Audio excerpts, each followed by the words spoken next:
آج ویڈیو بنانے کا مقصد ہے کہ ائمہ کرام کا جو وظیفہ تھا جو 25 مئی کو آنے والا تھا آیا ہے یا نہیں۔ گورنمنٹ اس بات کو سمجھتی ہے، بخوبی جانتی ہے کہ جس کے پاس پیسے ہوں گے کسی بھی تہوار کے موقع پر، جس طرح ہمارے لیے مسلمانوں کے لیے اللہ رب العزت نے 2 خوشی کے دن سال کے اندر رکھے ہیں، ایک عید الفطر کا اور دوسرا عید الاضحیٰ کا۔ جس طرح گورنمنٹ نے عید الفطر کے موقع پر ائمہ کرام کو یاد رکھا تھا، اب بھی اس دفعہ بھی عید الاضحیٰ کے موقع پر بھی گورنمنٹ کو یاد ہے کہ ائمہ کرام کو ان کو وظیفہ دینا ہے عید سے پہلے ہی، تاکہ وہ اپنی ضروریات کو پورا کر سکے آسانی کے ساتھ، اپنی عید کو خوشی خوشی اپنے پیاروں کے ساتھ گزار سکے۔ باقی جو ادارے ہیں گورنمنٹ کے، ان کو بھی گورنمنٹ عید سے پہلے ہی ان کی تنخواہ ان کو پہنچا دیتی ہے۔ آپ کو پچھلی ویڈیو کے اندر بھی بتایا تھا کہ 25 مئی کو 2026 کہ آپ کا جو وظیفہ ہے وہ آپ کے اکاؤنٹوں کے اندر منتقل ہو جائے گا، لیکن ابھی تک نہیں پہنچا۔ کیا وجہ ہے کہ دیکھیے، پہلے بھی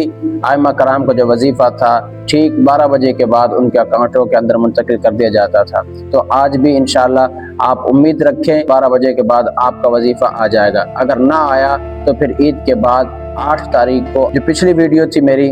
اس کے اندر ایک ساتھی نے کمنٹ کیا ہوا تھا کہ بھئی یہ بھی ساتھ میں بتائیں، یہ بھی مینشن کرے کہ ائمہ کرام کو جو حکومت ہے عیدی کے ساتھ ساتھ 10,000 عیدی اور دے رہی ہے، اور ساتھ قربانی کرنے کے لیے ایک بکرا بھی دے گی۔ بھئی اگر وہ دیتی ہے تو ہمارا یا جو کمنٹ کر رہا ہے اس کا کیا جاتا ہے؟ گورنمنٹ دے رہی ہے، اپنی خوشی سے دے گی، جو بھی کرے گی۔ تو انشاءاللہ نیکسٹ ویڈیو میں ملتے ہیں۔